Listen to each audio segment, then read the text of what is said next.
mon intervention, c'est affirmer le cinématographe aujourd'hui. Alors, pour ça, je vais vous exposer en fait la manière que j'ai eue de tenir ce point.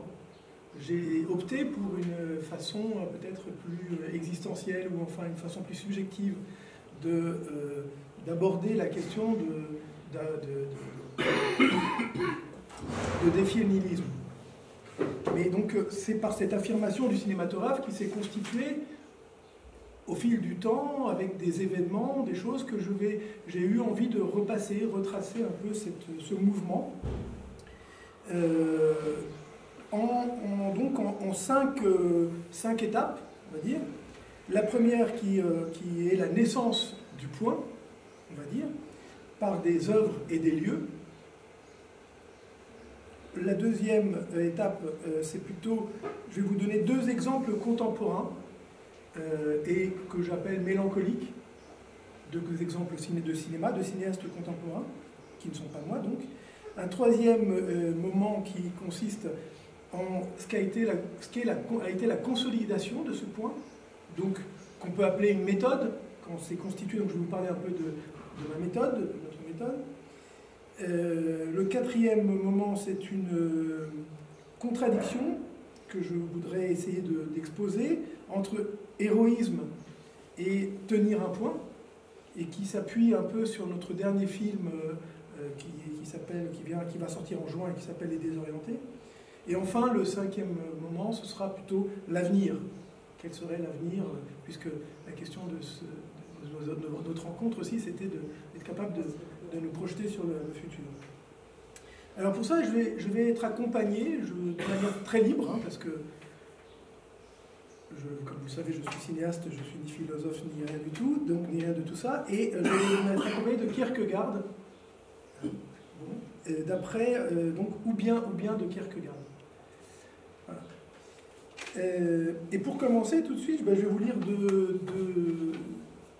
deux extraits, enfin deux citations, deux moments, qui supérieur à la vie. L'ayant trouvé, il n'aurait plus peur de parler de son bonheur, car s'il en parlait clairement, il y ajouterait quelque chose qui le réconcilierait avec tous les hommes, avec toute l'humanité. C'est où? C'est à quelle page? Écoute, justement, celle-là, je ne l'ai pas notée. Ça, c'est un grand classique. Et la deuxième citation, c'est « Le véritable homme extraordinaire est le véritable homme ordinaire. Plus un homme sait réaliser dans sa vie ce qui est commun au genre humain, plus il est un homme extraordinaire. Moins il peut s'assimiler le général, plus il est imparfait. Il est alors bien un homme extraordinaire, mais pas dans le bon sens, car le général comme tel n'existe nulle part, et il dépend de moi que dans l'énergie de ma conscience, je veuille voir le général dans le particulier, ou seulement le particulier. Je peux pas non plus faire l'effort. Ça va, je l'ai pas. Tu nous le donneras. Oui, je donnerai. Puis encore, tout homme est une exception, et qu'il est vrai aussi que tout homme représente ce qui est commun au genre humain, et qu'il est en outre une exception. Kierkegaard. Toutes les citations que je vais faire là, ça sera ou bien de Kierkegaard.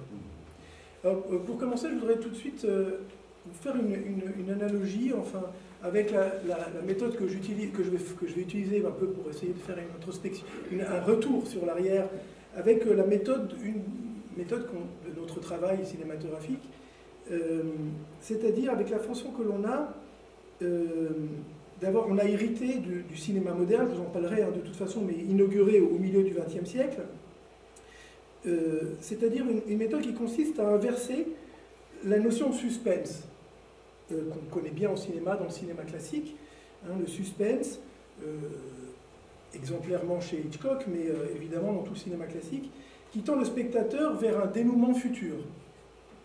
De proposer, alors donc là la méthode c'est plutôt de proposer au contraire qu'en tout point du film, le spectateur soit amené à faire un travail rétrospectif pour constituer, depuis le présent du film, une cohérence.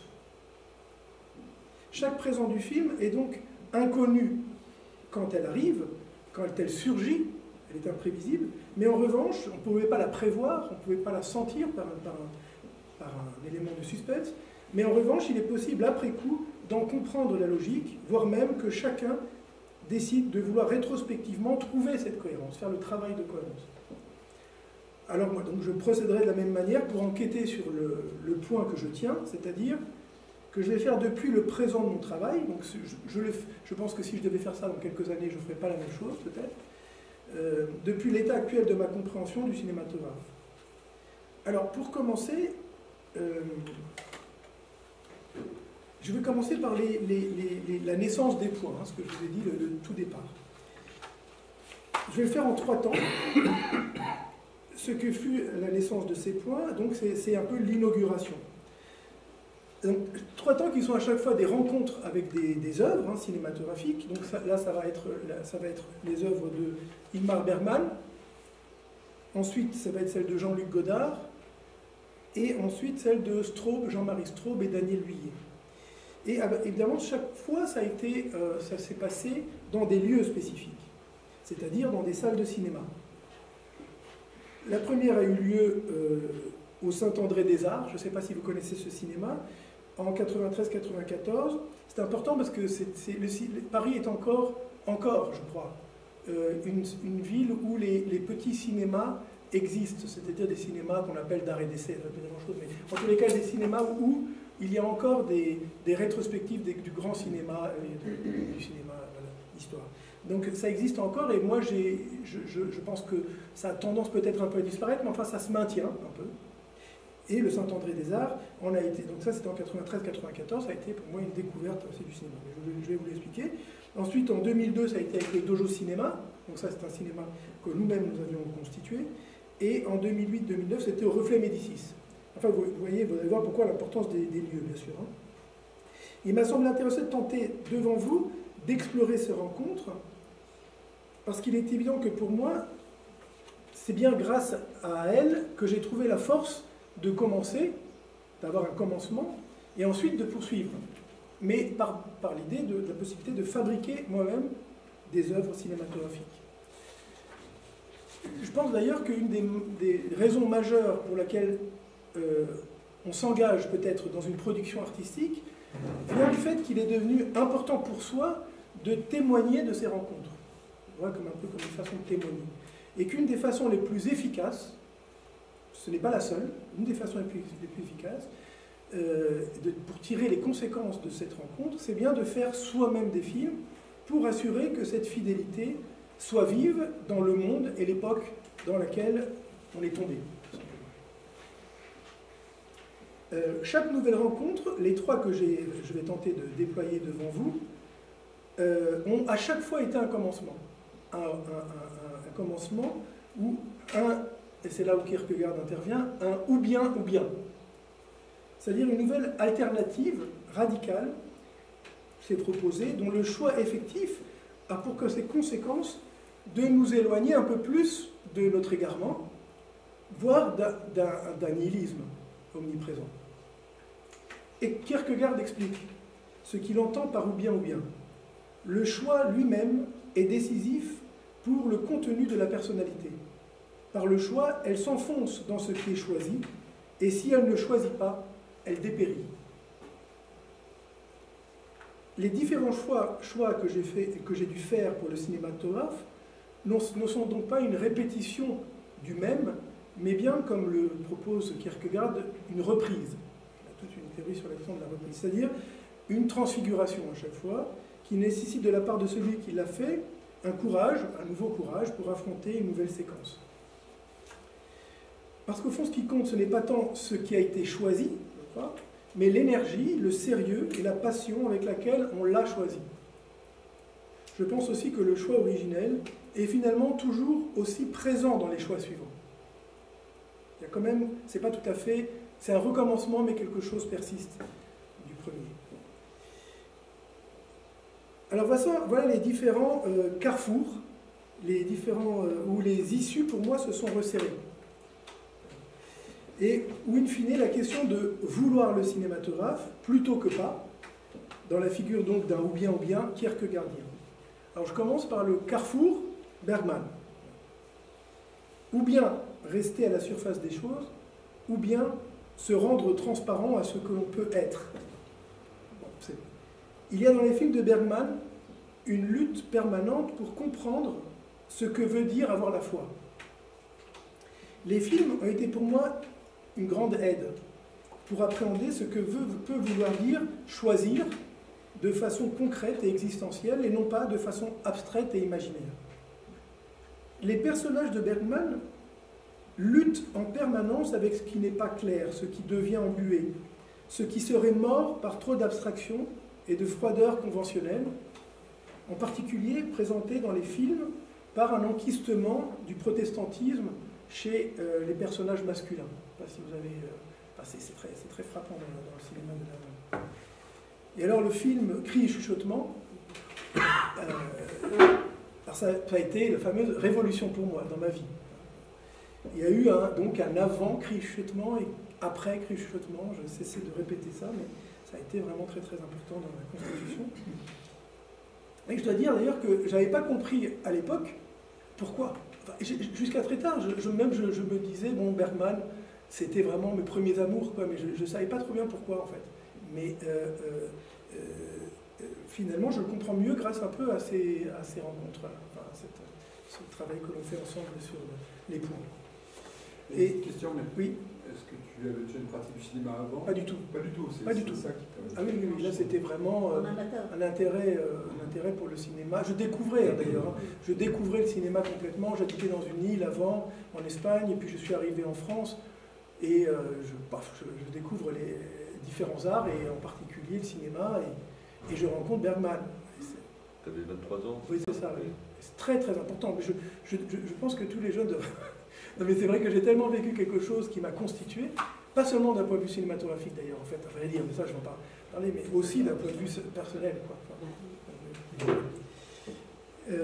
Les visages des femmes dans le moment de plus grand doute, regardant vers la caméra, je ne sais pas si vous vous souvenez, c'est là effectivement. Oui, vous êtes les bienvenus. Bonjour. On a démarré, hein, mais... Bah, mettez-vous là. Mettez-vous là. Ah, voilà. Oui.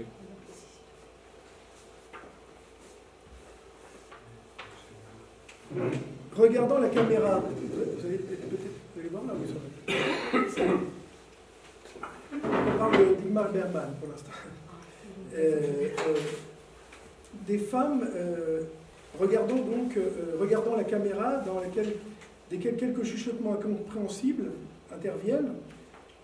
Et enfin, l'écran passant, je vais vous montrer un petit extrait après, passant entièrement rouge, voyant ces superbes visages de femmes, fut un choc cinématographique pour moi. Et voilà, j'ai été choqué. Il y a dans ce film une lutte pour découvrir ce que serait la possibilité d'un choix réel d'existence que Bergman, finalement, que j'ai constaté, appelle tendresse, oui, je crois. Cette tendresse s'avère être, à mon sens, une incarnation possible du divin dans un corps réel. En général, dans ces films, dans un corps modeste et populaire. Dans Cris et chuchotements, la seule personne qui se sauve de l'angoissante détresse de ne jamais choisir est la femme de chambre qui, finalement, pour soutenir une mourante que plus personne ne sait consoler, je ne sais pas si vous vous souvenez de la situation, ses sœurs sont autour de cette femme qui est en train de mourir, donne son sein à la femme malade, entourée des deux sœurs enfermées dans l'impossible possible d'exprimer un quelconque tendresse ou encore moins d'aimer, faute de n'avoir su prendre dans leur vie une décision réelle. Ah, ça c'était trop classique. Non, ça va. Vous avez donc... vous vous souvenez de cette... Voilà, bon, je ne veux pas les agrandir à chaque fois. Donc ça, c'est une image célèbre. Enfin, c'est une femme de chambre qui donne le sein. Enfin, on ne la voit pas vraiment, mais enfin, si on comprend que c'est ça qui s'est joué. Je vais vous montrer quand même le moment où le passage rouge.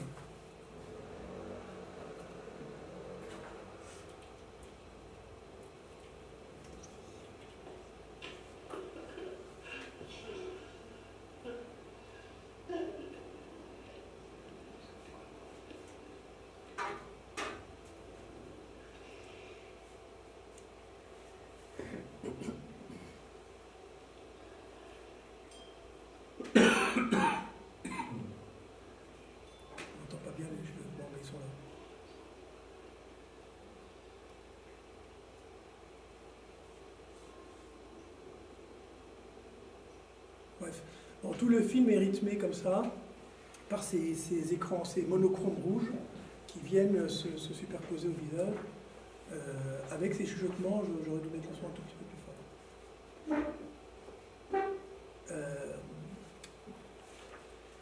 Deuxième film de Bergman, qui a été aussi très important, L'heure du loup.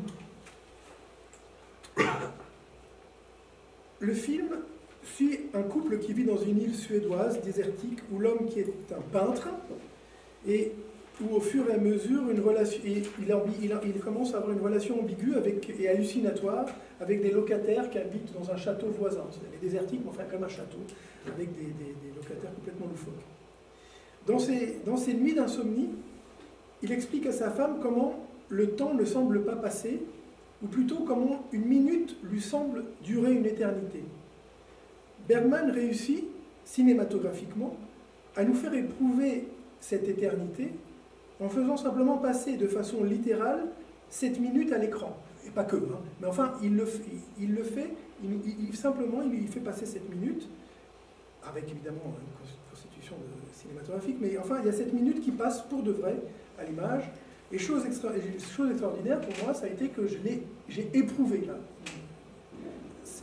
ce sentiment d'éternité que vivait cet homme. La femme à ses côtés, qui est l'actrice absolument superbe, on l'a vu là déjà, Liv Ullmann, fantastique, ne comprend pas son mari. Elle est absolument dépassée par l'idée qu'il se fait du temps, je pense. À l'inverse de lui, la femme appréhende la question du temps avec une confiance pendant tout le film, hein, et une puissance, là où l'homme cherche en permanence à fuir ce temps qui le mènerait, je pense, on pourrait dire, à quelque chose comme un ou bien, qui le libérerait de la surface des illusions et lui permettrait de pénétrer dans ce qu'il est, dans ce qu'il peut devenir, et dans le temps. Cette minute devient alors l'éternité d'un temps où l'homme évite de choisir cette éternité particulière qui est de jamais vouloir choisir, et qui en fait est certainement une éternité finie, comparée à celle peut-être qui serait plus puissante et plus orientée, on va dire, celle de la femme qui elle, l'aime à côté et qui est déjà dans une toute autre disposition. Alors je vais vous faire passer ce moment qui dure un tout petit peu plus d'une minute. Alors j'ai pas pu avoir les sous-titres avec, mais vous comprenez qu'il dit ça. Hein. Il dit une minute dure une éternité et puis il va les trouver. Ça parle un tout petit peu.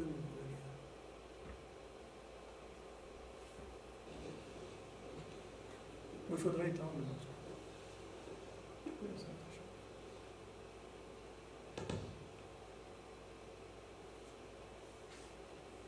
En timme eller så är det dag. Sen kan jag sova.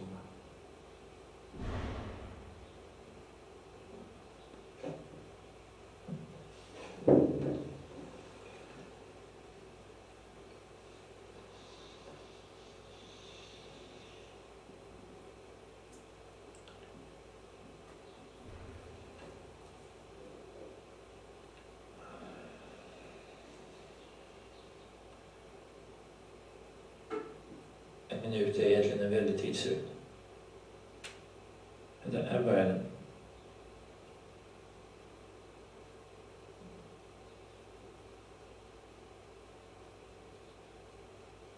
Tio sekunder.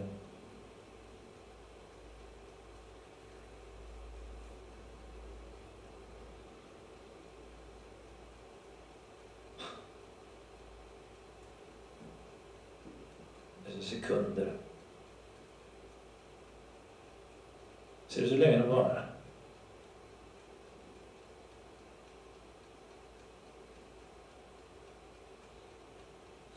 Ja, minuten är inte slut än.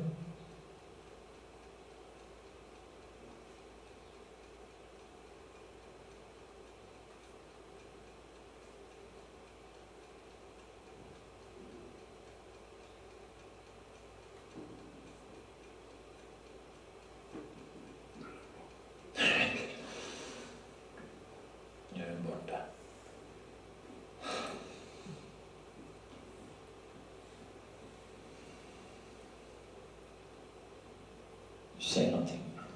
Ja. Voilà.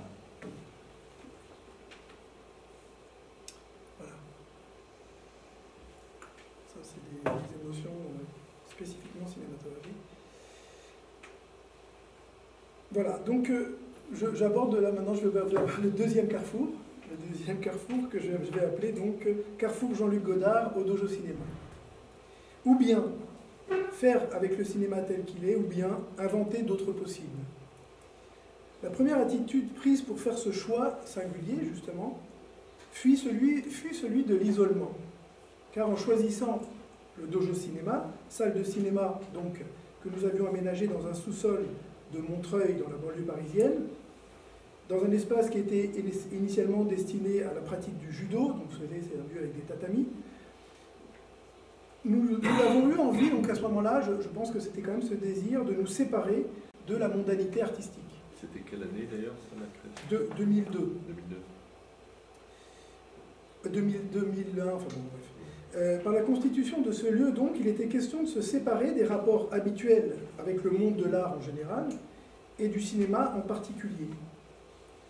Au fond, bon, là, le dojo était finalement un lieu singulier, particulièrement propice pour ça, puisque c'est le lieu d'une pratique, hein, c'est là où on est un endroit de pratique. C'est pour ça que le but plus ou moins conscient était finalement peut-être inverse à celle d'une séparation. Il s'agissait par le biais d'une concentration de mieux comprendre ce que subjectivement le cinéma était capable et retrouver ce qui originairement faisait de cet art un art pour tous et singulièrement populaire. Le Dojo Cinéma a été un lieu où nous avons cherché à trouver un rapport intime avec le cinéma par des films, mais aussi avec ceux qui les ont fabriqués, ainsi qu'avec le dispositif singulier qu'ils proposent, c'est-à-dire la projection et un public réuni devant un écran. Nous sommes attachés à peu près pendant 10 ans à chacune de ces questions, avec le sentiment profond que nous réinventions, peut-être un peu illusoire, mais par là un rapport au cinéma. Dans ce lieu singulier, la méthode fut d'abord de penser ce qui pouvait être un public de cinéma. Ça a été vraiment le point de départ, c'est-à-dire de comprendre ce que pouvait vouloir dire se constituer collectivement en sujet artistique par l'intermédiaire d'œuvres cinématographiques. L'œuvre qui fut décisive pour comprendre cela, et sur laquelle nous nous sommes particulièrement appuyés, a été celle donc de Jean-Luc Godard. Par la générosité de ses films, le risque toujours renouvelé qu'ils prennent, il a été fondateur, ça a été fondateur pour nous, et nous pouvons dire que ce sont ces films qui nous ont donné l'idée qu'il était possible pour nous de faire du cinéma. Et de le tenir, ce point du cinématographe. Hein. Nous avons donc assez rapidement, dans ce lieu, commencé à faire nous-mêmes des films, donc c'est comme ça que ça a duré. Toujours, donc au départ, ça a duré un certain temps sans que nous produisions de films. Hein. Encore une fois, nous voulions reproduire la question de voir les films. Pensant que nous faisions ces films, donc notre point était, nous les faisons du point du public. Nous avons travaillé de façon modeste et artisanale, en cherchant, comme nous l'apprenions de Godard, en cherchant à renouveler les formes pauvres du cinéma. Et donc nous avons réalisé toute une série de films qui, elles s'appelaient bandes-annonces. Donc c'était des films, des vrais films, mais qui se présentaient comme des bandes-annonces, on reprenait ce mot, actualité, et encore dans l'idée de publicité, on appelait ça rendre public, dans l'idée de rendre public, on faisait des publicités. Évidemment, c'était des vrais films. Hein, mais... Très brièvement, si tu permets, une idée sur les formes pauvres. Oui. C'est quoi? Les formes pauvres, c'est justement ce qui, au cinéma, est considéré comme étant pas principal. C'est-à-dire, par exemple, tu sais, à l'époque, dans les cinémas, on passait des actualités. Alors c'était quand n'existait pas ni Internet, ni la télévision. Au cinéma, on allait voir avant les films, il y avait des films qui étaient des actualités sur la situation du monde. Donc ça s'appelait des actualités. C'était pas le film principal, on ne venait pas voir ça, on venait voir, ils n'étaient pas annoncés d'ailleurs, enfin, on savait qu'il y en avait. C'est comme les publicités, on en parlait ce matin. Comme les publicités. Aujourd'hui, il y a des publicités. Absolument. Il y a des publicités, ou alors des bandes-annonces. En général, les bandes-annonces annoncent un film qui a été fait. Nous avons inversé la chose et justement, nous annoncions des films que nous n'avions pas encore faits. nous avons fait. Jamais. Et que, non, c'est pas vrai. Ah oui, on en a fait beaucoup. Et à chaque fois, c'est devenu aussi une méthode, c'est-à-dire une manière d'enquêter, de commencer à réaliser les premières prémices du film, une façon de comprendre le film qu'on allait faire, en déjà couvrant les lieux, les textes, voilà. C'était des bandes annonces qui pouvaient durer une demi-heure. Voilà. C'est pas une bande annonce obligatoirement de 3 minutes. Voilà. Mais c'était une façon c'était encore cette façon de s'écarter, de trouver un autre biais, prendre par un biais différent au cinéma, pour le renouveler, enfin pour essayer d'en être des acteurs à part entière. J'ai pas trop bien compris, c'est quoi, ça consiste en quoi? Est-ce que vous tournez des séquences de films que vous allez faire par la suite, que vous montez, vous projetez? Oui, c'est ça. C'est ça? Ce sont des films qui sont comme des scénarios filmés, des débuts des scénarios qui n'ont rien à voir avec simplement du texte, mais il y a déjà les intentions, les possibilités. Ce sont des films qui justement se présentent comme des possibles. Voilà. C'est pas effectué encore, enfin c'est déjà une forme d'effectuation, mais on travaille cette forme pour convoquer un possible. Comme on annonce la possibilité d'un film. Par déjà une exploration de certains lieux, de certaines personnes, de certains acteurs ou personnes qu'on va filmer, textes qu'on va convoquer, et puis évidemment le film n'est jamais la réponse, c'est encore une autre chose. D'ailleurs, à un moment donné, quand on les faisait, les films ensuite, ça faisait des diptyques, enfin le premier film est une version, c'était même plus une version, c'était vraiment autre chose, quoi. Enfin, mais ça traitait de la même question, mais c'était, il y avait un saut, il y avait une coupure entre l'un et l'autre. Mais on continue à le faire, hein, c'est une méthode qu'on a conservée. Donc là, la bande-annonce, c'est une œuvre en soi. C'est une œuvre en soi. Oui, c'est une œuvre en soi. Vous pouvez en faire une. Je pourrais en faire une, mais pas maintenant. Mais je pourrais éventuellement vous en montrer une, parce que j'ai vu, j'en avais une, qui s'appelle annoncer un film à venir. Et la réaction du public, tout ça? Comment ils réagissent en fait? Je suis très curieuse de connaître la réaction en fait. Mais ils attendent, ils sont contents, je pense, d'avoir déjà vu un film. Enfin, c'est surtout aussi l'exposition d'une méthode, c'est aussi la possibilité, ça a été, mais je vais un peu l'expliquer, une manière de pouvoir enquêter, travailler sur le film, préparer un film, penser un film de l'intérieur du cinéma, pas nécessairement en faisant appel à des formes établies qui sont le scénario littéraire, enfin, compagnie, dont il faut se plier à des contraintes très très précises, parce que pour pouvoir avoir les subventions, c'est tout un truc. Donc là, on se libérait de cette capacité en faisant des films et en travaillant. Et en étant tout le temps au travail. Tout le temps au travail cinématographique. Si je peux me permettre, puisque je fais un peu partie du public, on l'attend toujours, moi. Non, mais il y a des on films attend qui toujours le Saint-Paul, par exemple. Ah, le Saint-Paul, mais justement, Ah, mais tu vas en parler. Ouais, je vais en parler. Donc il y a un effet un peu curieux, parce que ce qu'il a dit, comme c'est là, on présente un possible, tu as quand même envie de savoir si le possible a été effectué. Donc moi, en tant que public, j'attends toujours ce qui est annoncé. Non, mais si, parce que quand on a fait Odyssée Seconde, on a fait 5 bandes annonces, on a fait 5 films préparatoires, tu les as tous vus. Ah oui, puisque, ça, oui. Voilà, tu vois, ça a été 5 ou 6 films qui étaient les... Mais en général, quand il y a l'effectuation, il y a toujours on n'arrive pas très bien forcément à avoir le rapport avec le possible qui était annoncé. Enfin, il y a un décalage. Il y a un décalage. Il n'y a pas de lien. Si, il y a un lien. Non, si, il y a un lien, mais qui n'est pas... C'est souvent les mêmes acteurs, les mêmes lieux. Ah, les mêmes, là, par exemple, on les avait appelés ces 5 films, au final, c'était tous sur des questions numériques. Et finalement, le film, c'était Odyssée Seconde, mais bon, on a fait un saut supplémentaire. Je ne sais pas si tu vas traiter plus loin ce point, mais l'incorporation du spectateur. Oui, je vais un peu le traiter, oui. Je vais le traiter.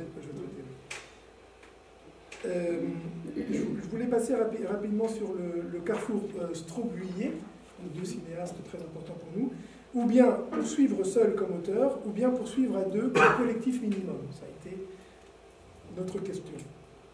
La troisième rencontre fut celle donc avec que nous fîmes alors là, à ce moment-là, donc je vais la présentation voilà, Sol Sufernkirno et moi, avec l'œuvre de Daniel Huillet et Jean-Marie Straub, à l'occasion d'une rétrospective dans un cinéma parisien, comme je disais, Le Reflet Médicis. Donc un cinéma très, très connu historiquement, parce qu'il est là depuis la Nouvelle Vague, quoi. Nous sortions de l'expérience collective du Dojo Cinéma, qui à ce stade s'était ensablé, disons, et nous poursuivons, Sol et moi, à faire des films, en signant encore toujours Dojo Cinéma, mais enfin dans une espèce de malaise, enfin, ça n'allait plus trop.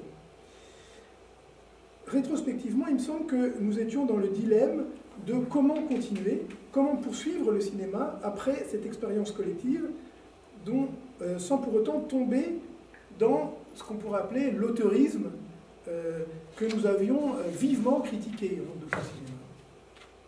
Comment poursuivre cette évidence que le cinéma n'est ni une affaire de cinéphiles exégètes, enfin, ni d'artistes exprimant leur personnalité dans des formes conformes souvent au temps tel qu'il est, mais au contraire que cela soit une affaire de regardeurs actifs et agissants, ayant un rapport, disons, surtout réel au cinéma.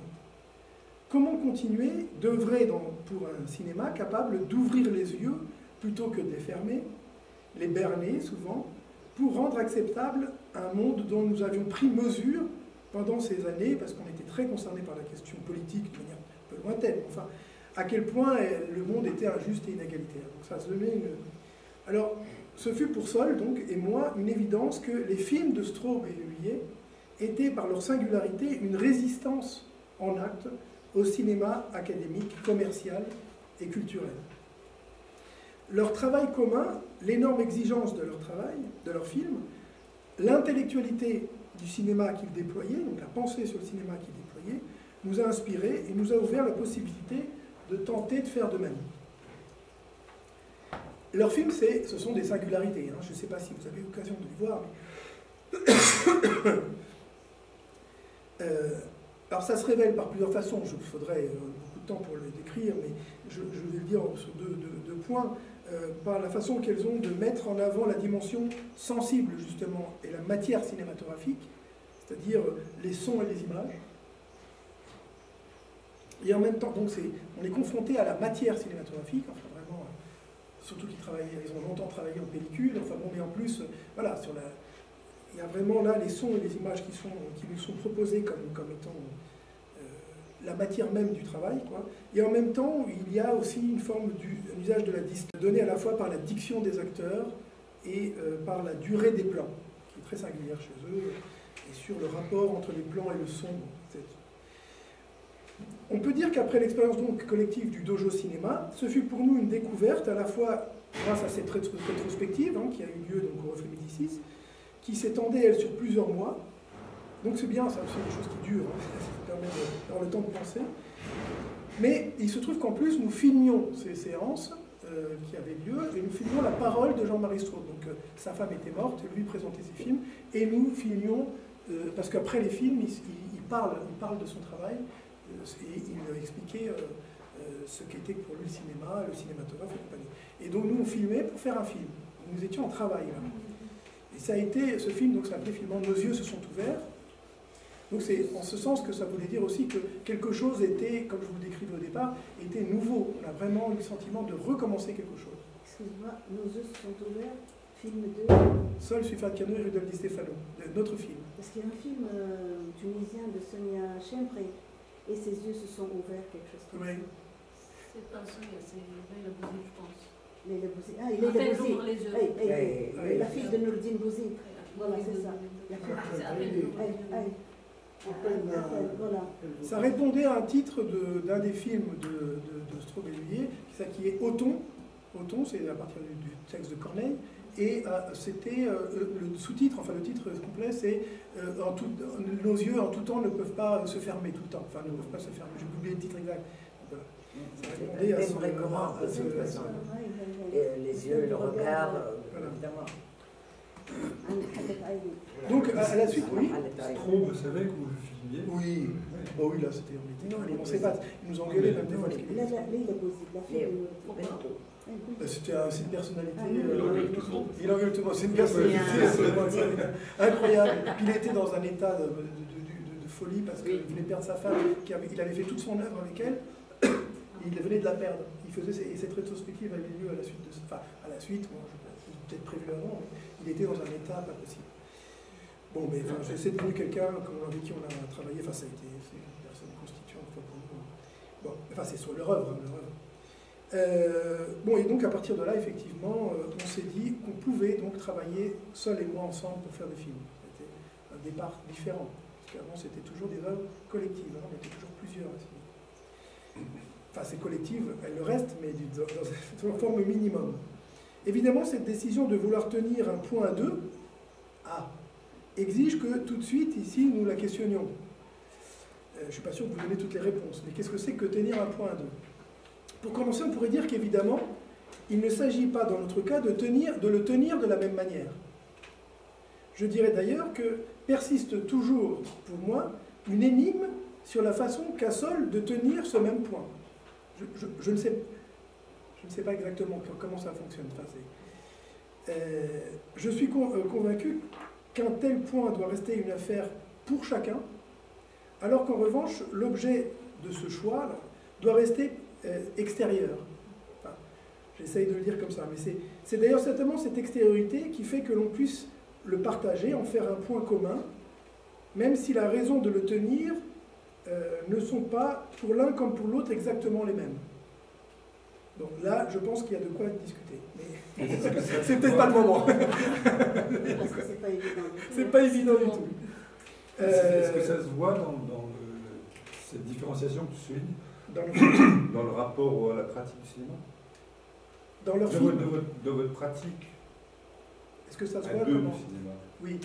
Est-ce que ça produit quelque chose de différent? Est-ce que ça produit là, il faut voir les films. Est-ce que ça pourrait... Non, là, il veut dire dans la pratique.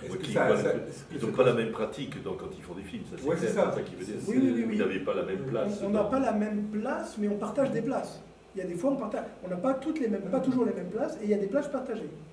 Voilà.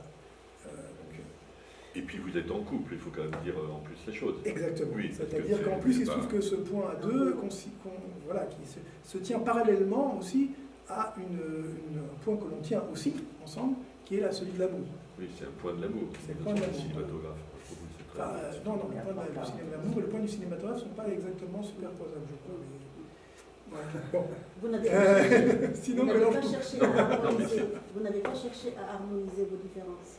Dans le travail? Oui. Ah non, au contraire, non. Voilà. Non. Enfin, elles s'harmonisent au sens où elles sont compatibles. Enfin, on travaille ensemble. Enfin, elles se complémentent, mais pas que. Enfin, elles nous font produire. Le cinéma, c'est extraordinaire. C'est Godard qui le dit, mais c'est quelque chose qui est à l'extérieur de nous, que l'on regarde ensemble et que l'on partage et qu'on décide. Quand on est face à une table de montage, on a un objet extérieur à nous qui n'est pas un crayon tout à fait comme l'écrivain, je ne sais pas. Et cette chose-là, on la partage, on est deux, et on décide sur cette extériorité. Cela suppose une formation aussi. Hein. Comment? Pardon. Cela suppose une formation à la technique cinématographique. Ça, c'est un sacré boulot, et il le met dans une situation où, effectivement, Don Quichotte est R, mais avec Saint-Chopin, ça, on ne sait plus trop si cette façon d'affirmer la justice dans le monde a un quelconque espoir ou quelconque possibilité, quelconque croyance réelle, justement, qui avait été décrite.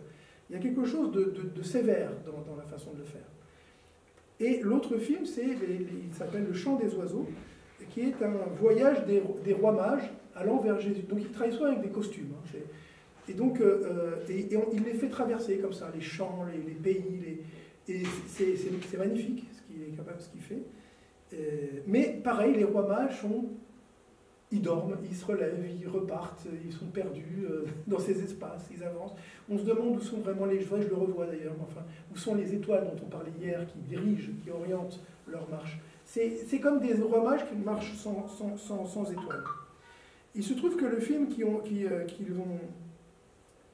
suivi revendique alors là de façon plus affirmée cette profonde désorientation, disons, entendue non plus comme une perte, mais au contraire comme une affirmation, là, consistant à faire l'apologie de l'ouverture des possibles et de proposer une désorientation du spectateur telle que chacun soit appelé à devenir à tout moment quelque chose de différent, sans jamais être obligé de choisir quoi que ce soit d'univoque, ni de prendre un quelconque parti. Cette façon de prôner le non-choix est finalement très caractéristique, je crois, quand même de notre époque. Hein. Mais ce qui caractérise le travail d'Albert Serra, c'est qu'il le fait de façon revendiquée et consciente, et en plus avec du talent. Enfin, et puis, ce qu'on pouvait désigner comme nihiliste actif. Enfin, bon. Disons que c'est un libertin, je dirais, provocateur, ou encore oui, Agnelletti factif, qui affirme que le cinéma de demain, voire celui qui se fait déjà aujourd'hui par lui, hein, a la puissance de créer une subjectivité nouvelle qui consiste à installer le spectateur, ou la personne, dans une indétermination radicale qui en définitive s'avère être une apologie d'un anarchisme, mais en plus profondément apolitique. C'est très clair.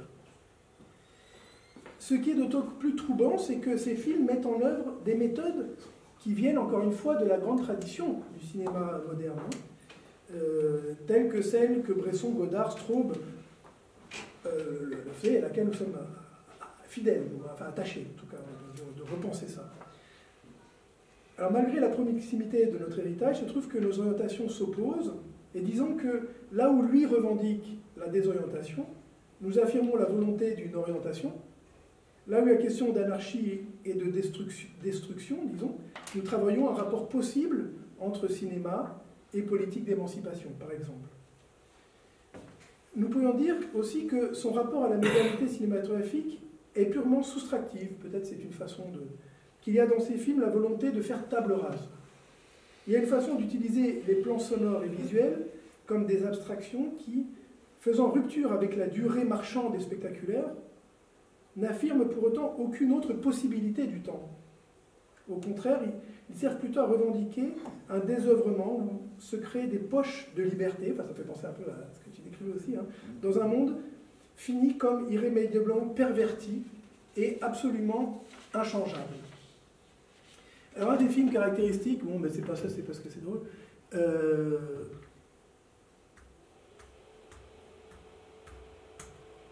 c'est La mort de Louis XIV. C'est un film de Serra, ça? C'est un film de Serra. Je vous mets une photo.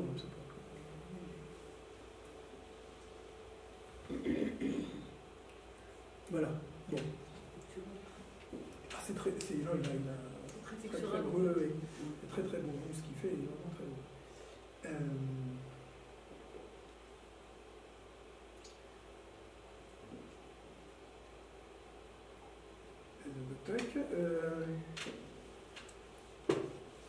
C'est vrai, on croirait une peinture. Oui. Ça a une référence. Donc, voilà. Donc ça, c'est un film qui s'appelle La mort de Louis XIV. Nous avons le sentiment d'assister à la fin d'un règne, donc Louis XIV, hein, à la suite duquel aucune révolution, là pour le coup, enfin elle est tardive en vrai, mais ne se préfigure à l'horizon. Hein, puisque dans ce film, il est question d'une simple exposition de la décomposition du corps de la jambe de Louis XIV, comme vous savez, qui a eu une infection et sa jambe pourrissait. Une gangrène, voilà, et ça a mis du temps. Et tous les docteurs l'entourent et ne peuvent rien faire. Ils lui font des saignées, des machins, mais enfin, grosso modo, il est loué. Et ce qui est frappant, c'est que cette décomposition du corps, c'est un peu comme si nous étions confrontés. Enfin, je suis sorti de ce film, j'étais très en colère quand même. Et que c'était une métaphore un peu du cinéma moderne. Je l'ai senti comme ça. Accentué par le fait que c'est quand même Jean-Pierre Léaud, qui est l'acteur principal qui joue Louis XIV. Qui est donc une effigie du cinéma moderne, hein, de Godard et de Truffaut.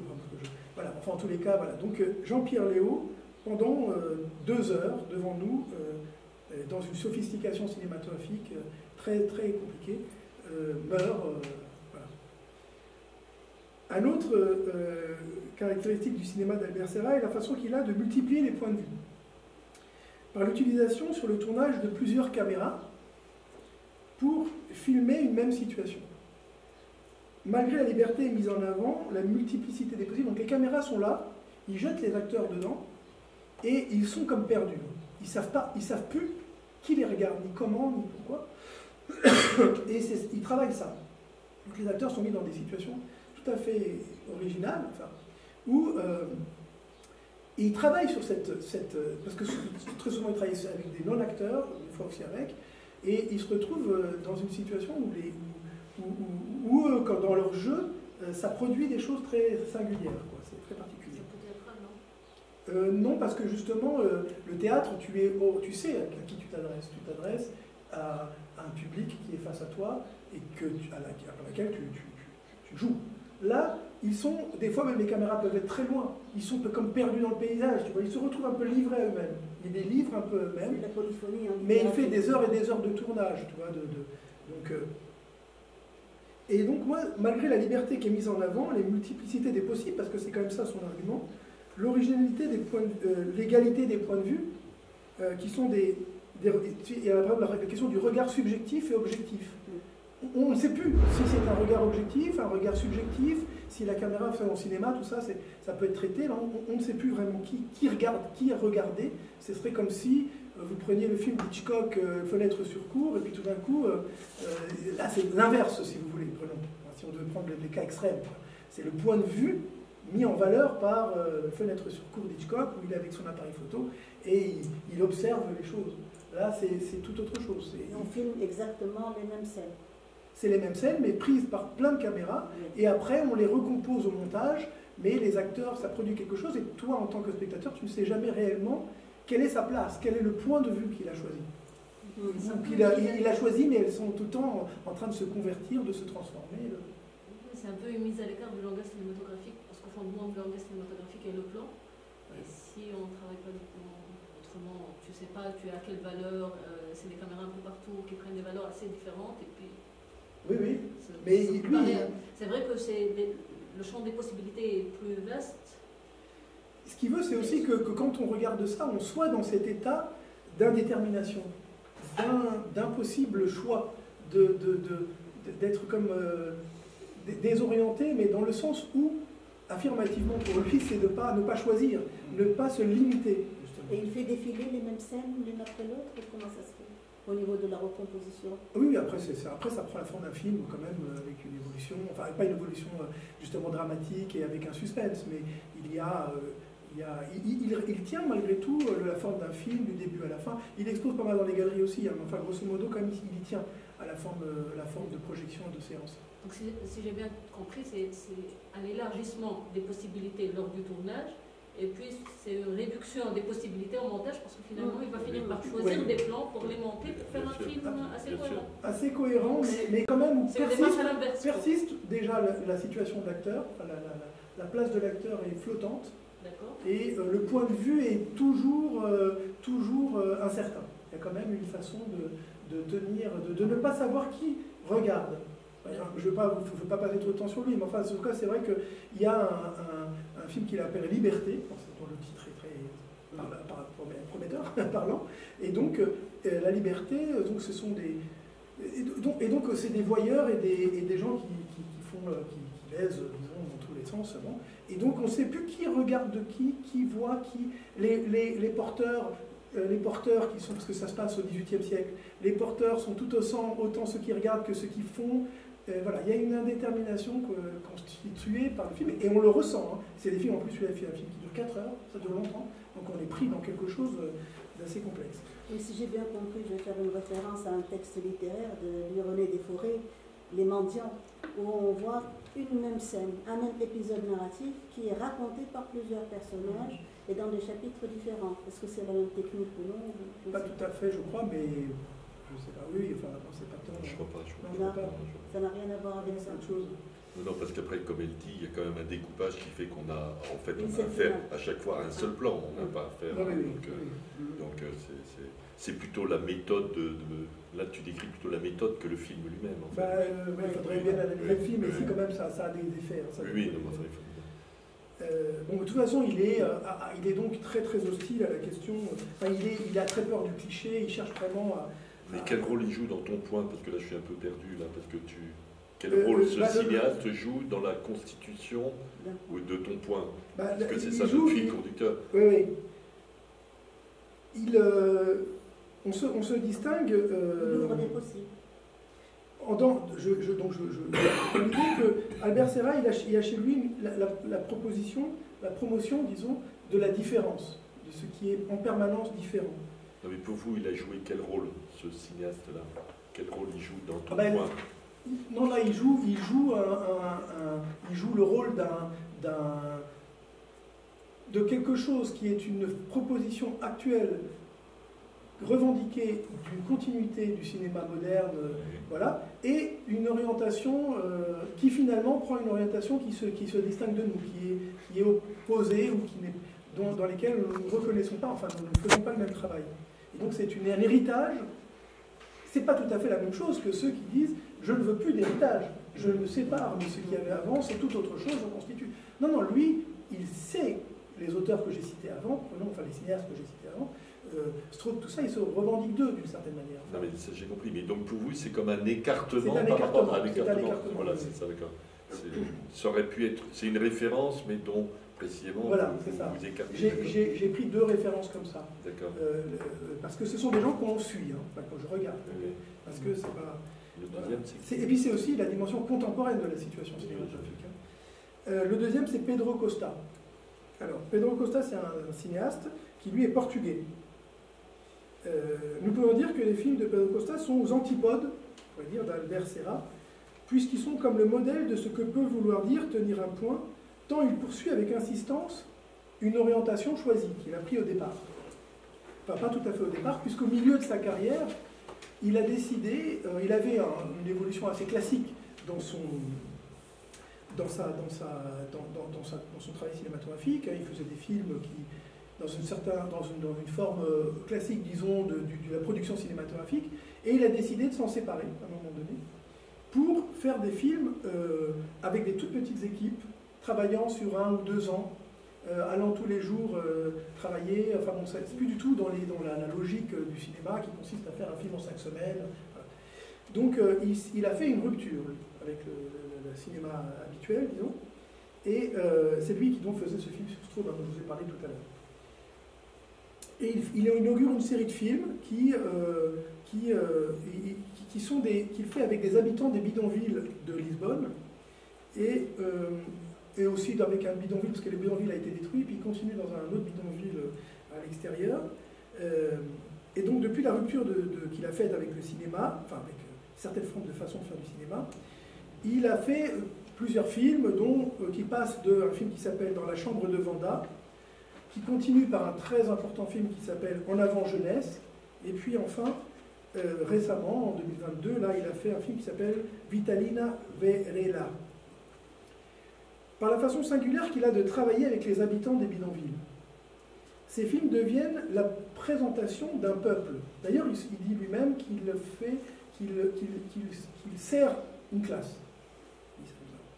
qui pour la plupart de ses ouvriers, alors ce sont la plupart des ouvriers capverdiens, vous savez, c'est des immigrés qui ont été en Portugal, qui errent dans ces films un peu quand même parmi les ruines d'un monde qui, après les avoir exploités pour construire le Portugal, très clairement, ils les abandonnent dans des bidonvilles, dans des bidonvilles où encore là, il y avait encore un espoir de quelque chose, et puis après, on les détruit, on les met dans des bâtiments absolument inhumains. Et dans les films de Costa, la présentation d'un naufrage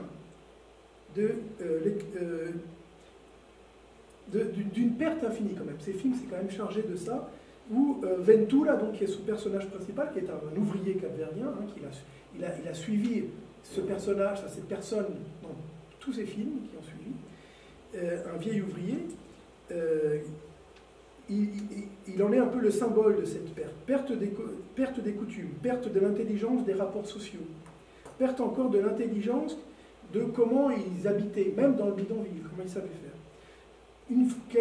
Qui frappe une génération entière d'immigrés, et qui en même temps, parce que c'est le cinéma qui le rend manifeste, on ne peut pas ne pas penser que ça devient aussi un peu l'expression de la chute d'un certain cinéma pensé comme art.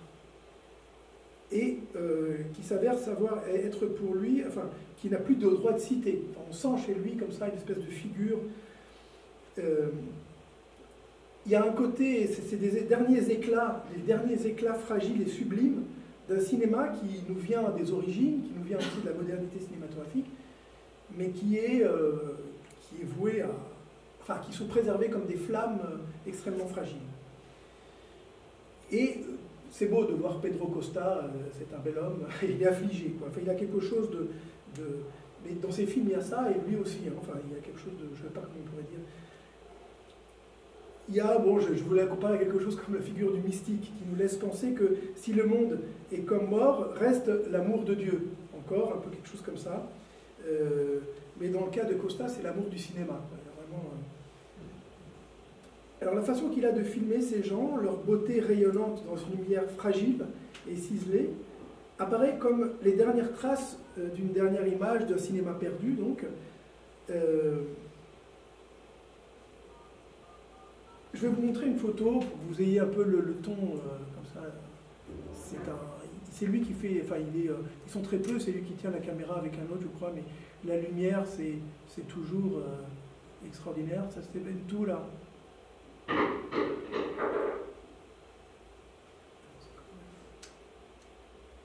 Pas bon, vous la voyez. Hein. On voit avec oui, voilà, on voit rien. Bon, parce que c'est des films, il travaille beaucoup, travaille beaucoup avec le noir. On voit ces visages éclairés, très fragile, de façon très fragile. Ils sont très beaux. Hein. Enfin, c'est d'une puissance esthétique. Voilà. Là, c'est Bentou là à gauche et elle, c'est Vitalina. Ce sont tous des non-acteurs. Hein, bon, on ne voit pas grand-chose. Ouais, le temps passe. Bon, ben, je conclus. Je dirais que le cinéma... Je conclus, enfin, cette partie-là.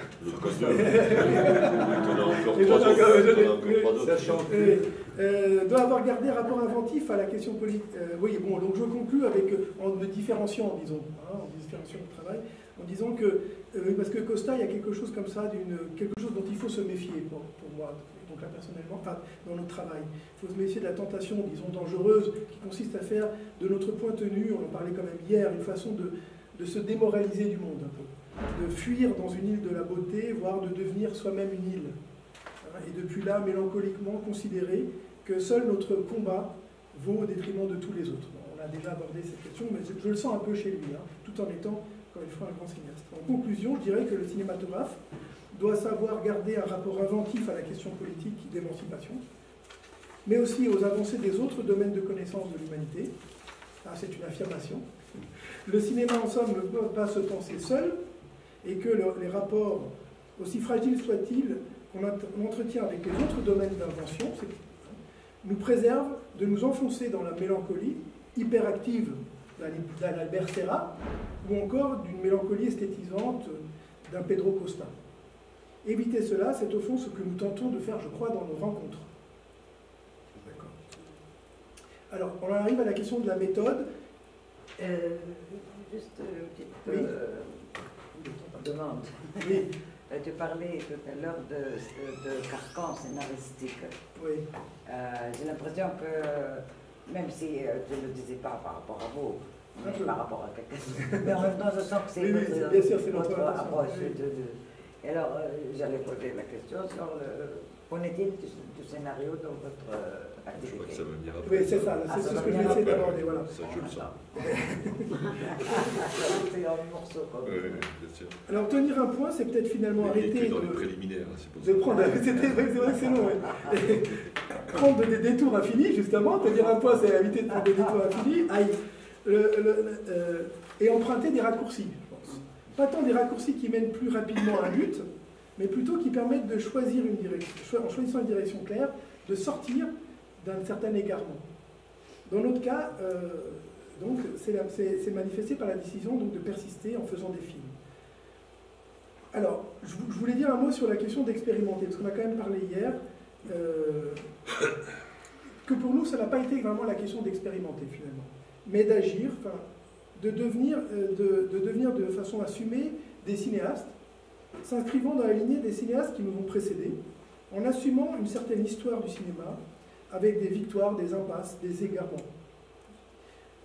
C'est en cela peut-être que nous nous séparons du cinéma expérimental. Il se trouve que dans le cinéma, c'est clair, hein, ça existe. Qui fait appel au cinéma plutôt comme médium. C'est lui qui lui permet d'ailleurs, comme il le fait d'ailleurs depuis ses débuts, de franchir en permanence les frontières avec les arts plastiques.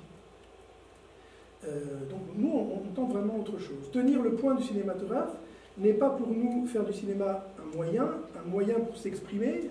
Bon, alors là, c'est un peu sévère, hein, mais il y a Godard, parce que Godard, à un moment donné, lui aussi c'était un cheveu. Enfin, il disait, j'en ai marre qu'on dise toujours je veux m'exprimer.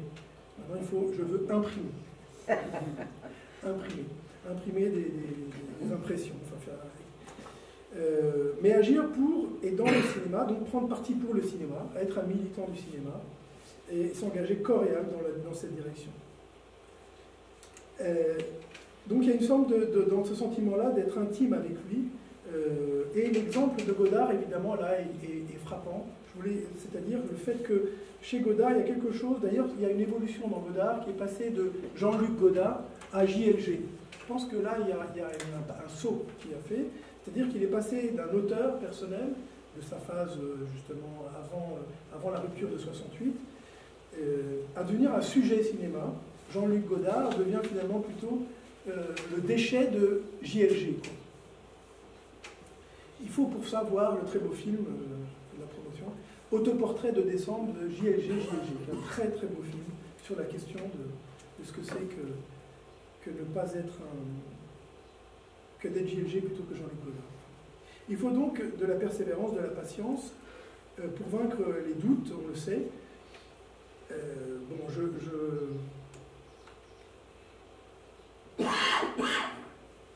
Je voudrais quand même rajouter le fait que l'idée que faire un travail de pensée en tant que cinéaste sur le cinéma et sur sa propre démarche est la plupart du temps considéré comme un moyen de démolir ou couper les désirs de faire des films.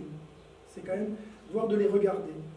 Il se trouve que je pense l'inverse, que si cette intellectualité du cinéaste est bien comprise, elle peut au contraire le sauver.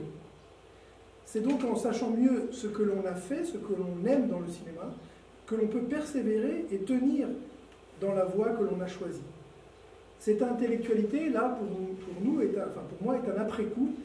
Elle vient après la découverte que font les films et permet de mieux comprendre pourquoi on a fait telle ou telle chose, pourquoi on a pris tel ou tel tournant. Malgré ce travail de compréhension, chaque nouveau film, évidemment, demande de recommencer aussi. Hein. C'est pas du tout dans l'idée que avoir une intellectualité, c'est un truc qui nous permet d'avoir des recettes pour faire des films.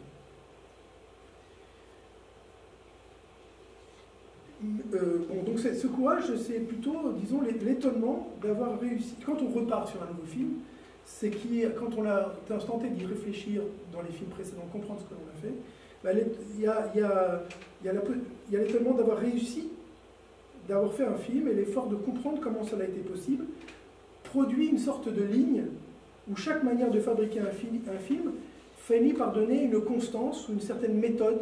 Il y a une méthode qui se dessine dans cette surprise, dans cette question de comprendre, de chercher. Bon, voilà. Donc, alors, j'en viens à la question des méthodes.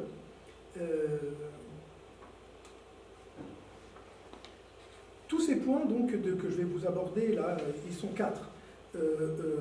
C'est une façon aussi de comprendre, elles sont aussi une façon de comprendre l'héritage que nous avons avec le cinéma moderne, hein, dont je parle un peu sans peu. Ces points, encore une fois, ne font pas synthèse, mais au fil des films, nous avons constaté presque malgré nous que nous les tenions. Cela veut dire que malgré la contingence de leur apparition, ils nous sont devenus, avec le temps, nécessaires. Alors le premier pan, c'est l'autonomie de la bande-son et de la bande-image. Dans nos films, la bande-son et la bande-image ne se rédupliquent pas. Cela veut dire que ce qui se dit à l'image n'a pas besoin d'être répété par le son.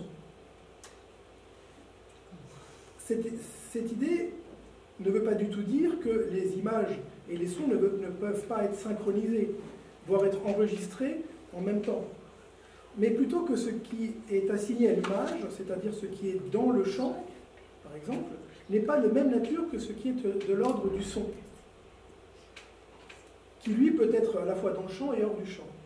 L'image et le son sont deux matières différentes, et c'est cette façon différente de s'adresser à la vue et à l'ouïe qui fait l'intérêt de l'expérience cinématographique pour nous. Ça vient de Bresson. Hein. Bresson, clairement, a inventé, enfin, a mis en en évidence que quand on voit quelque chose à l'image, on n'a pas besoin de le répéter au son. Qu'est-ce qui se passe au son? Est-ce qu'ils se répètent jamais les deux médiums? Moi, je ne sais pas, spontanément, je dirais non. Chacun a son rayon de déploiement et défi. Tu ne peux pas, le son ne répète pas l'image. Ne répète pas, mais il y a quand même des films qui le font. Tu vois, c'est ce qu'on appelle le théâtre filmé, par exemple, pour faire très... Tu vois, tout ce travail qui consiste, à un moment donné, on voit les actes... Enfin, ça devient ce qu'ils disent à l'image, on l'entend, on les voit, et puis ça réduplique. Il y a alors évidemment, on peut dire que c'est les mauvais films qui font ça, alors que les bons films ont toujours eu un rapport différencié et ont su que leur matière était les sons et les images et dans leur différence et pas dans leur lien. Mais c'est vrai qu'il y a un cinéma et la modernité, par Bresson là à ce moment-là, a clairement rendu ça de manière très aiguë, très évidente, que ces deux choses qu'on travaillait, qu'on produisait des sensations qui n'étaient pas des sensations comme on le vit là maintenant, où tu me vois me parler et je parle, et tu me vois en même temps. Où on est capable de faire travailler les choses de façon très différenciée, et que c'est ces deux choses réunies qui produisent un effet différent. Le deuxième point, autonomie relative des arts dans nos films. Le deuxième point découle du premier, d'une certaine manière, malgré que dans nos films, nous fassions appel de manière explicite à différents arts, en particulier à la peinture, à la musique, au théâtre, à l'architecture, à la poésie, à la sculpture. Ce n'est jamais dans l'idée de les synthétiser tous en les fondant dans une totalité, en faisant aussi ainsi du cinéma un art total. Nous cherchons, vous savez que ça a été quand même une de ces tentatives, il y a cru ça au cinéma total. Nous cherchons au contraire à les exposer dans leur autonomie et surtout dans leur grandeur propre. Là, je pense que c'est quand même... Le cinéma est certainement un des arts qui peut le mieux faire justice aux arts, je pense. Et il a une façon de magnifier ce qu'il convoque, peut-être due à l'amplification des images qu'il produit par la projection, ou celle des sons qui sont diffusés dans des haut-parleurs, mais je pense surtout que cela est surtout dû au fait qu'il soit né en tant qu'art de l'admiration des arts qui le précèdent. C'est une façon de... C'est comme ça que je le vis en tout cas. En somme, les œuvres convoquées dans nos films le sont bien sûr pour des fins cinématographiques, c'est-à-dire dans le but de faire un film que l'on puisse tenir pour un, mais en préservant toujours un écart intérieur entre les arts, un écart même entre chacun d'eux et le cinéma lui-même. Le troisième point, c'est la séance de cinéma. La séance de cinéma convoque un dispositif singulier qui consiste. Ces 5 conditions de la séance de cinéma constituent le troisième point sur lequel nous nous appuyons pour faire des films. Pourquoi ce point est-il essentiel pour nous? D'abord parce que la séance de cinéma n'est pas une évidence aujourd'hui, n'est plus une évidence. Avec l'avènement, comme vous savez, de la télévision dans les années 60, ou avec les plateformes des films, ou avec les images diffusées sur Internet, ou finalement le cinéma rentrant dans les musées, dans l'art contemporain. Cette question de la projection dans une salle est devenue pour nous une affaire donc, de décision.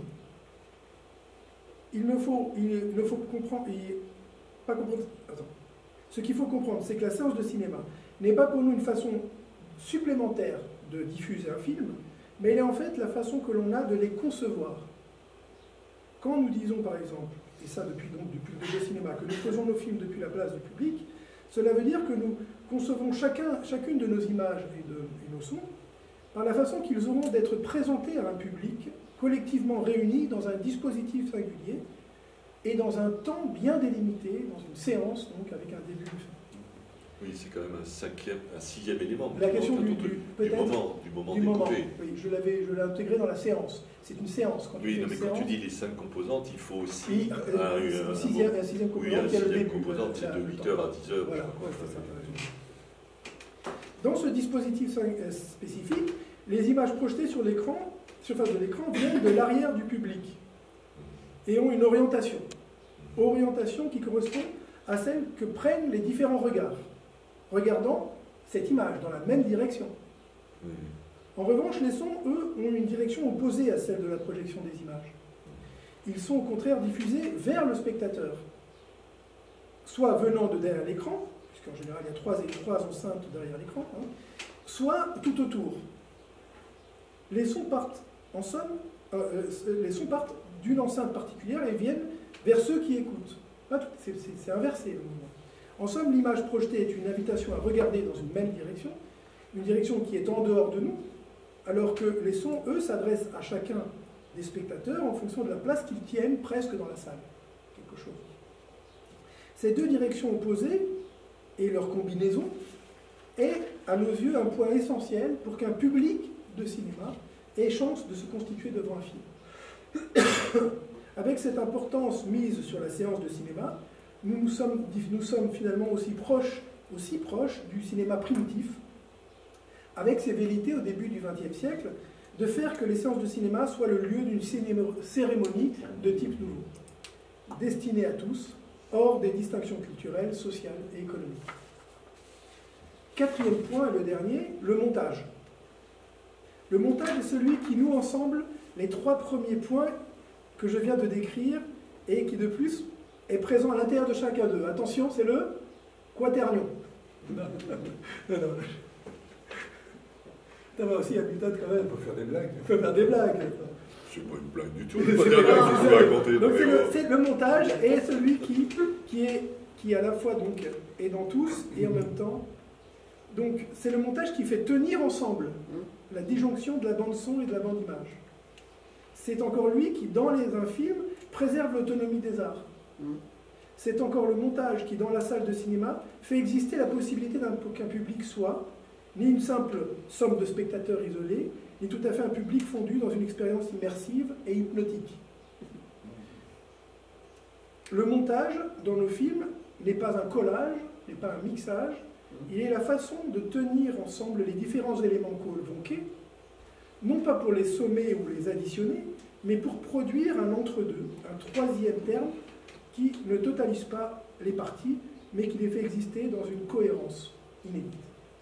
Le montage est aussi ce qui fait la narration de nos films, alors c'est là où la question du scénario, ne soit pas constitué par un fil discursif que produit le texte littéraire, mais par le rapprochement monté des différents paramètres convoqués dans le film. Là, il faut voir le film pour se rendre compte. Bon, et alors là, j'ai peur. Donc là, je voulais rapidement faire un point sur la question de l'héroïsme et de tenir un point. Et par rapport au film Les Désorientés, nos derniers films. Ça va? C'est ton quatrième point. C'est mon quatrième, oui. Ah bah, non, quatrième, non, parce que j'ai changé. Après, tu as l'avenir. Oui, il est un peu long. Bon, l'avenir, on va le faire vite. Hein. Oui. De toute façon, c'est un peu du... Pas d'avenir c'est pour des plans sur la comète. Oui, pas d'avenir sur ce cinéma. Le cinéma n'a pas d'avenir. Oui, c'est une jolie fiction. Donc, Les Désorientés, donc le dernier film qu'on vient de réaliser, est un film qui tente cinématographique de montrer ce que peut vouloir tenir un point. Il se trouve que tenir un point se laisse difficilement représenter. Tenir un point n'est pas très cinématographique, je dirais. Ah bon? Puisqu'il est une succession de décisions qui s'inscrivent dans un temps long. Présenter les choses dans leur état culminant est bien plus facile quand on fait un film. Les montrer dans leur forme idéale ou dans un moment d'intensité.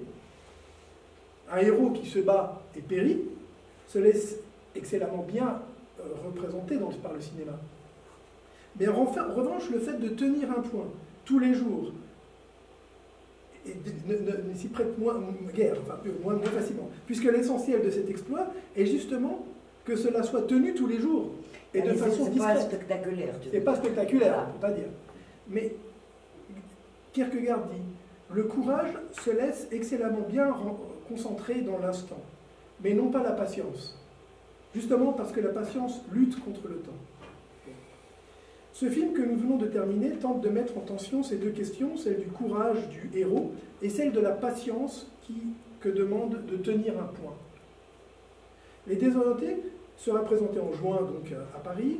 C'est un film qui retrace le moment où les deux fils d'Œdipe, Polynice et Théocle, s'entretuent et où Antigone, leur sœur, décide d'enterrer malgré l'interdiction de Créon, celui des deux à qui l'on refuse les obsèques, enfin histoire bien connue.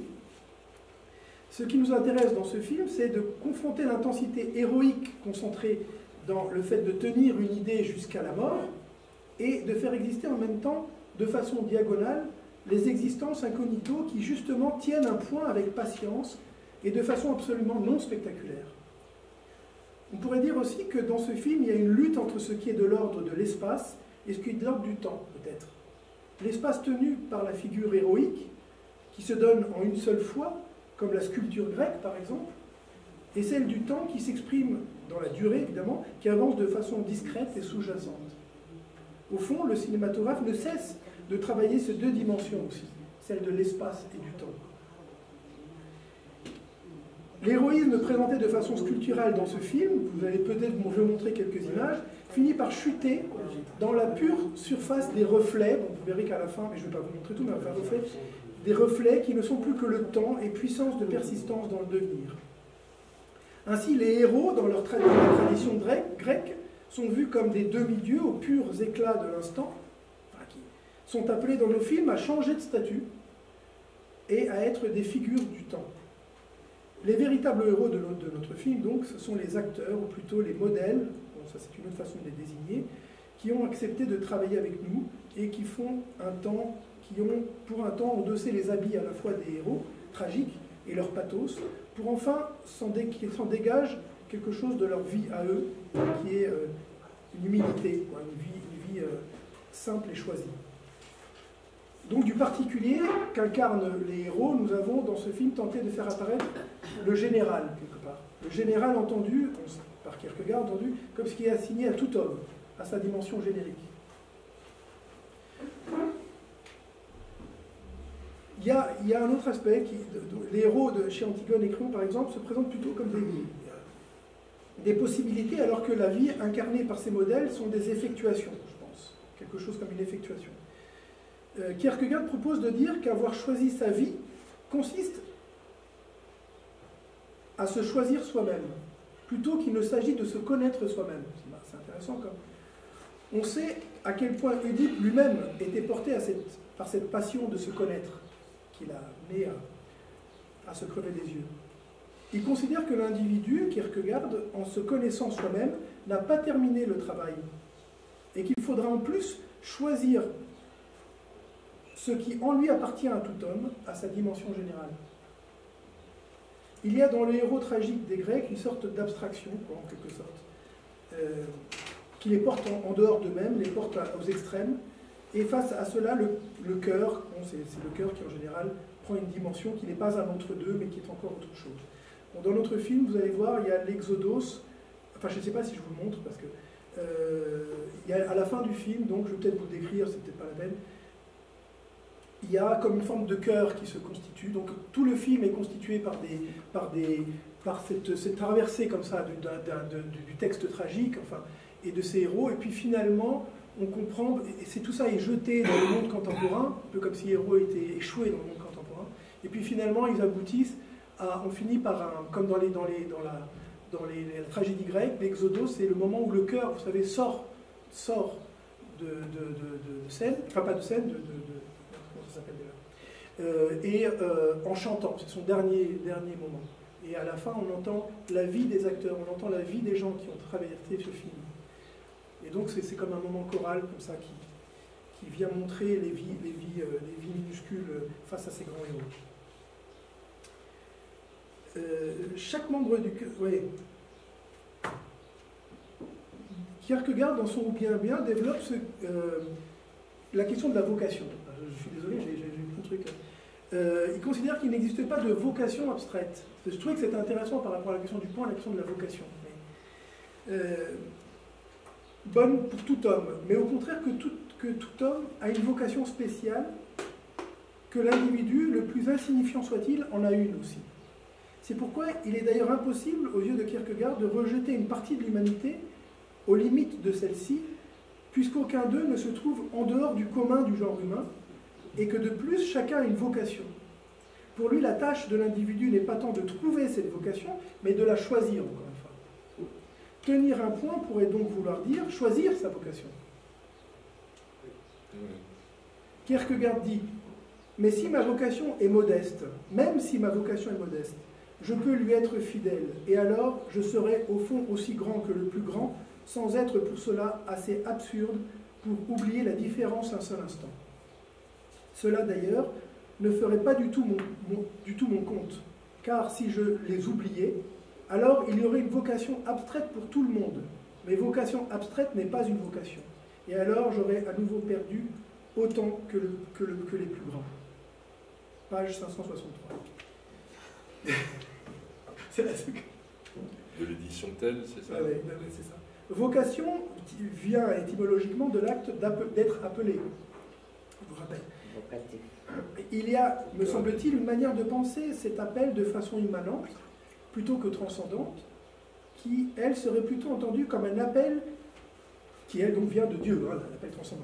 Tenir un point, c'est faire de cette décision contingente une nécessité, encore une fois. Faire de ce choix pris par une succession de hasards un appel. Les héros des désorientés, dans nos films, sont certes ceux qui ont le courage de faire des choses extraordinaires, les héros, hein, mais ils sont surtout aussi, les héros, ceux qui ont le grand courage de faire des choses ordinaires en assumant le fait d'en tenir toutes les conséquences. Kierkegaard demande, est-ce qu'il faut plus de force pour monter une colline que pour en descendre?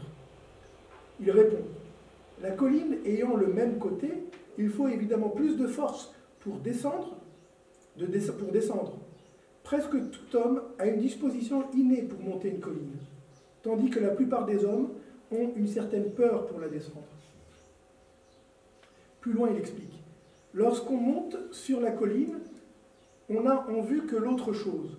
Lorsqu'on descend, il faut qu'on veille sur soi-même, sur le juste rapport entre le point de support et le centre de gravité. C'est beau, hein? C'est très vrai. Qui dit tout ça? Il dit ça dans Ou bien, donc un de ses ouvrages, Kierkegaard, à la page 445. Il y en a de précis, hein. Moi aussi, je peux faire l'universitaire. Alors, l'avenir du point, ça y est. Bon, non, mais ça, je vais le faire très rapidement. Il y a deux choses. Donc, c'était un peu parce que, comme on se disait, est-ce qu'on se voit l'année prochaine et tout ça. Donc, est-ce qu'on va tenir? Qu'est-ce qu'on fera l'année prochaine? On se revoit et on le dit. Et on voit ce qui s'est passé entre temps. Tu annonces ça. J'annonce. Tu annonces. Donc, tu ne vas pas le tenir. deux choses importantes. Un film, nouveau, évidemment. On part sur un long film, un grand film. Enfin, grand film dans le sens de long, hein, enfin de tout au long, quoi. Qui est une reprise d'un film que l'on a pensé il y a 20 ans et qui était annoncé Saint-Paul, qui était Saint-Paul, un film sur Saint-Paul. Et on le reprend, on voudrait le reprendre. Attends, là tu parles après les désorientés, là? Oui. Ah, les désorientés, c'est fini. Hein. Ah oui, d'accord, c'est pas l'avenir. Non, donc tu annonces un film. J'annonce un prochain travail qui va être un travail qui vous devons faire sur Saint-Paul et sur Pasolini. Puisque, comme peut-être vous le savez, c'est qui Pasolini, c'est un cinéaste italien qui aussi fait partie de des cinéastes qui ont dans les années 70, 60 fait un gros travail. Et poète, bien sûr. Poète. Donc ça, c'est une raison pour se retrouver dans un an. C'est-à-dire on aura enfin ton Saint-Paul. Ah non, il n'y aura pas dans un an, il ne sera pas fait parce que ça va prendre au moins 3 ans. Mais il y aura des choses. On aura vu les désorientés. Oui, peut-être ça. Et voilà, en s'appuyant sur différentes choses. À quelle date il va passer les désorientés? En juin. En juin. Je n'ai pas la date exacte. Bon, je vous donne les voilà. On fonctionne un peu comme ça dans un film. Ça commence par ça, par Saint-Paul, par le Saint-Paul de Badiou aussi.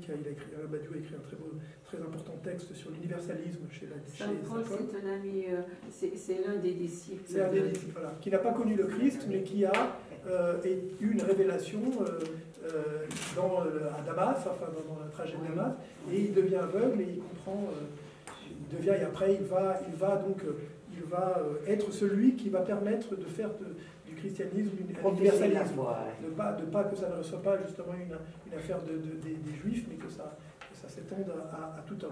Historiquement, ce n'était pas un disciple, parce qu'au contraire, il a combattu au début les disciples. Oui, il a tué Saint-Étienne, etc. Oui, mais c'est après qu'il s'est... Voilà, il s'est converti. Parce qu'il a vécu quelque chose.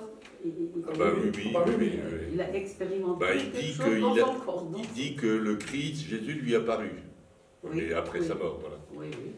Voilà, donc, et le deuxième projet... Le canal Jésus, il a vu. On va avoir là, c'est pour ça qu'on vous l'avait envoyé, on va avoir un focus, enfin une forme de rétrospective, un peu, pas tout à fait complète bien sûr, mais de nos films en Belgique, là, donc à Bruxelles. Et à cette occasion, nous voulons, Sol et moi, donc proposer avec les organisateurs, donc avec Céline Ramet et l'italien Marco Peri, on veut ouvrir pour toute la saison, faire 3 séances, peut-être réussir à ce qu'on organise un laboratoire de recherche cinématographique là-bas, où